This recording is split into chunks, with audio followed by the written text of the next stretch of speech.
Hi friends, welcome to social team பது channel. ஒருத்தர் பார்த்தாலும் அந்த ஒருத்தருக்காகவாவது நம்ம கதை சொல்லணும் அப்படிங்கிறது தான் எனக்கு இந்த கதை சொல்கிறது கான்செப்ட். மீன் பிடிக்கிற ஒருத்தன் இருந்தான் இல்லையா, அவனுக்கும் மீனுனா உயிர். பொறி போட்டார் இல்லையா, அவருக்கும் மீனுன்னா உயிர்.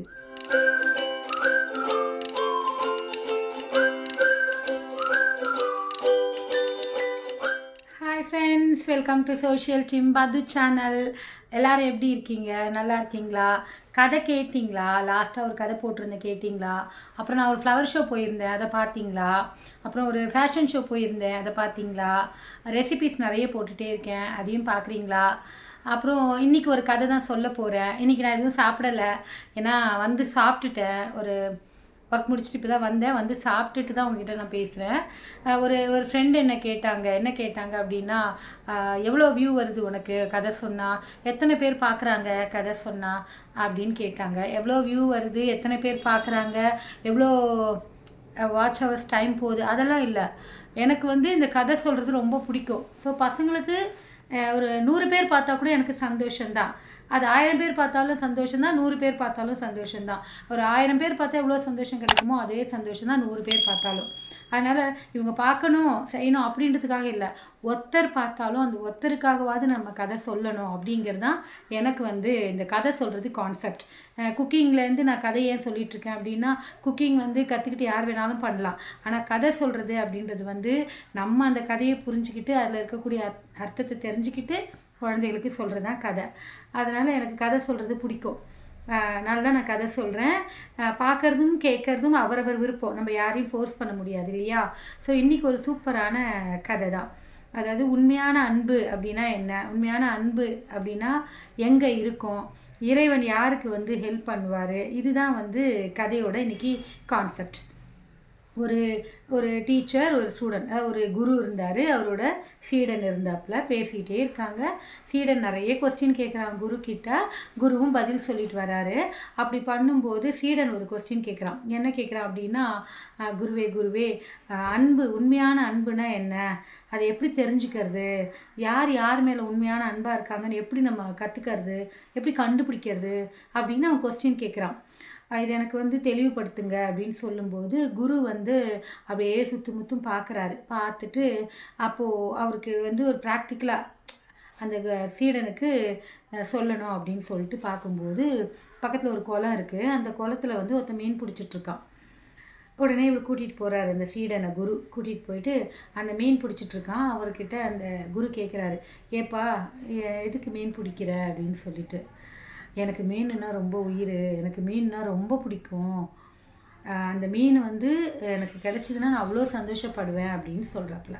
உடனே குரு கேட்குறாரு, ஏன் ஏன் அவ்வளோ சந்தோஷம், மீன் மேலே உனக்கு என்ன அவ்வளோ அன்பு அப்படின்னும்போது, பின்ன எனக்கு மீன் ருசி ரொம்ப பிடிக்கும், இன்றைக்கி பிடிச்ச மீனெல்லாம் கொண்டு போய் என் வீட்டில் சொல்லி நான் குழம்பு வச்சு ருசித்து சாப்பிடுவேன் அப்படின்னு சொல்கிறாரு அந்த மீன் பிடிக்கிறவர். உடனே குரு ஓகே அப்படின்னு சொல்லிட்டு வராரு. அடுத்தது அப்படியே இருக்கும்போது ஒரு பெரியவர் ஒரு கையில் ஒரு பேக் எடுத்துக்கிட்டு வராரு. அந்த பேக்குள்ளே வெள்ளையாக என்னமோ இருக்குது.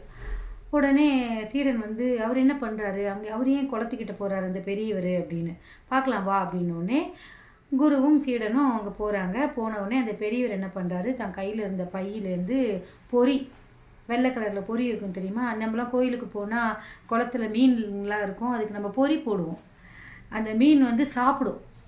அந்த மாதிரி நம்ம இன்னமும் எந்த கோவில் போனாலும் குளத்துல போயிட்டு மீன்களுக்கு பொறி வாங்கி போடுற பழக்கம் நமக்கு இன்னமும் உண்டு. அந்த பெரியவர் என்ன பண்ணுறாரு, பொரியை எடுத்து எடுத்து போடுறாரு.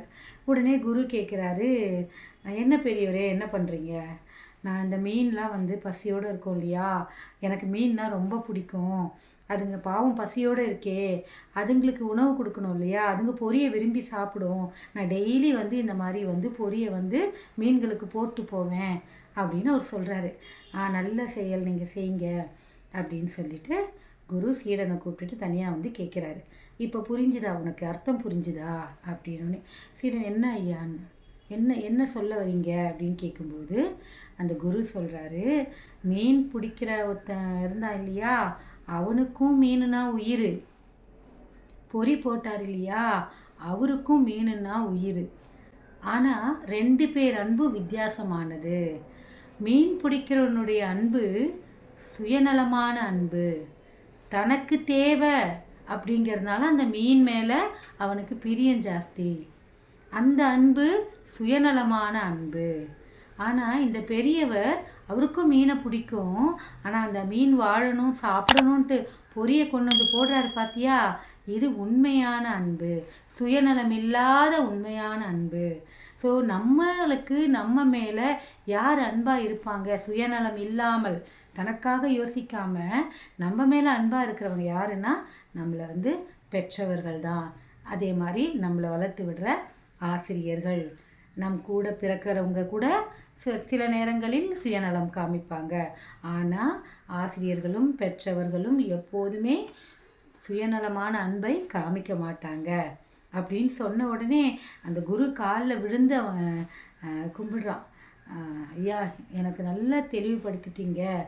ஆனால் இறைவன் இந்த மாதிரி உண்மையான அன்பு இருக்கிறவங்களுக்கு, அவங்களெல்லாம் உண்மையான பக்தி இருக்கிறவங்களுக்கு இறைவன் எதுவுமே செய்ய மாட்டேங்கிறாரு. அவர் கெட்டது செய்கிறவங்களுக்கு அவங்களுக்கெல்லாம் தான் கொடுக்குறாரு. அன்பாக இருக்கிறவங்களுக்கு, உண்மையான சுயநலம் இல்லாத அன்பு இருக்கிறவங்களை கஷ்டப்படுத்துகிறாரு ஏன் அப்படின்னு. அதுக்கும் ஒரு கதை சொல்கிறாரு. என்ன கதை அப்படின்னா, ஒரு ராஜா இருந்தானா. அந்த ராஜா அந்த ரொம்ப ரொம்ப ரொம்ப பெருமையாக ரொம்ப ரொம்ப பெருமைப்பட்டுக்கிற அளவுக்கு இருக்கிற ராஜா அவர். அந்த நாடே அந்த ராஜாவை நினச்சி பெருமைப்படுது. அந்த நாட்டில் ஒரு ஏழை குடியானவன் இருக்கான். அவனுக்கு ராஜாவை போய் பார்க்கணுன்னு ஆசை. ஆனால் அப்படியே போய் பார்த்துட முடியாது இல்லையா, திடுதிப்புன்னு ஒரு ஏழை குடியானவன் ஒரு ராஜாவை என்ன பண்ணுறதுன்னு தெரில. உடனே அவன் போயிட்டு அந்த ஏழை குடியானவன் போட்டு தன்னுடைய குரு கிட்ட கேட்குறான். ஐயா, எனக்கு ராஜாவை பார்க்கணும், ஆனால் நான் ஒரு சாதாரண குடிமகன், நான் எப்படி ராஜாவை போய் பார்க்கறது, எனக்கு ராஜாவை பார்க்கணும் போல் இருக்குது அப்படின்னு சொல்லும்போது அந்த குரு சொல்கிறாரா, உன்னை ராஜா தேடி வரணும்னா நீ மக்களுக்கு பிடிச்ச விஷயங்கள், மக்களுக்கு உதவி செய்கிற விஷயங்களை நீ செய்யே அப்படின்னு சொல்கிறாரு. உடனே இவனும் தன் சுயநலம் இல்லாமல் தன்னால் என்ன உதவியெல்லாம் மற்றவங்களுக்கு செய்ய முடியுமோ எல்லாருக்கும் செய்ய ஆரம்பிக்கிறான். இவனுடைய புகழ் கொஞ்சம் கொஞ்சமாக பரவுது. ஒரு கட்டத்தில் ராஜா காதுகளிலே இவனுடைய புகழ் போய் சேருது. அப்போது ராஜா சொல்கிறான், யார் அது இவ்வளோ உதவி செய்கிறாராமே, அதுவும் என் நாட்டில் எனக்கு தெரியாமல், நான் அவரை பார்க்கணும். சரி ராஜா, வர சொல்கிறான், நான் போய் பார்க்குறேன், நானே போய் பார்க்குறேன். இப்பேற்பட்ட உதவி செய்யும் மனப்பான்மை, சுயநலமில்லாமல் அன்பு செலுத்துகிற ஒருத்தர் நம்ம நாட்டில் இருக்காருன்னா அவருக்கு மரியாதை நம்ம போய் பார்க்கறது தான் அப்படின்னு சொல்லிட்டு, எந்த ராஜாவை நம்ம பார்க்க முடியுமோ முடியாதோ அப்படின்னு ஏங்கின அந்த குடியானவனை தேடி அந்த ராஜாவே போகிறாரு. இறைவனும் அப்படி தான், கடவுளும் அப்படி தான். கடவுளை பார்க்கணும், கடவுள் எப்படி நமக்கு உதவுவார், கடவுள் நமக்கு என்ன செய்வார் அப்படின்னு நம்ம நினச்சோன்னா எதுவுமே பண்ண வேண்டாம், நல்லது செஞ்சால் போதும். இறைவன் ஏதாவது ஒரு ரூபத்தில், ராஜாவை இறைவனை நினச்சிக்கலாமா, ஏதாவது ஒரு ரூபத்தில் நம்மை தேடி வருவார். அப்போ உண்மையான அன்பு, சுயநலமில்லாத ஒரு அன்பு நம்ம மற்றவங்களுக்கு தரோம் அப்படின்னா இறைவன் நம்மை தேடி வருவார். என்ன குழந்தைகளே, கதை பிடிச்சிருக்கா? பாருங்கள், நான் சொன்ன மாதிரி தான் எவ்வளோ பேர் பார்க்குறீங்க, எவ்வளோ வியூ போகுது, அதுக்கு இல்லை இந்த கதை சொல்லும்போது ஒரு சந்தோஷம், ஒரு ஆனந்தம் கிடைக்குது. எப்படியும் கேட்க போகிறாங்க, ஒரு அட்லீஸ்ட் ஒரு 100 பேர் கேட்டால் கூட எனக்கு சந்தோஷம்தான் என் கதையை. ஆனால் முழுசாக கேளுங்க. வேறு ஒரு கதையோட, சூப்பரான ரெசிபியோட சோஷியல் டீம் பத்து சேனலில் பார்க்கலாம். பாய்.